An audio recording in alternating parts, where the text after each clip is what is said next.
Oras nga pala ng gabi ngayon at bigla akong ginutom. So naisip ko kaagad mag-ramen dito sa Fukurokojo Ramen dito sa may E. de la Paz Street sa may Angono, Rizal. Tara, samahan niyo ako. Nagustuhan ko talaga yung setup ng store nila dito kasi feeling mo para ka talagang nasa Japan. So ayun, tara, order na tayo. Ito nga pala ang kanilang menu. So ang na-order ko ay ang gyoza nila for 120 pesos at 6 pieces na yan at sulit na sulit. At ang Hakata ramen nila for 210 pesos na good for 2.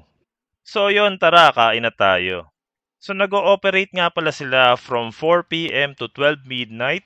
So in case nagutuming ka sa kalagitnaan ng gabi, pwede kang kumain sa kanila. So ang overall rate nga pala namin dito is 4 out of 5 dahil sa maganda ang place at masarap ang food. Kita-kits ulit sa next videos. Salamat!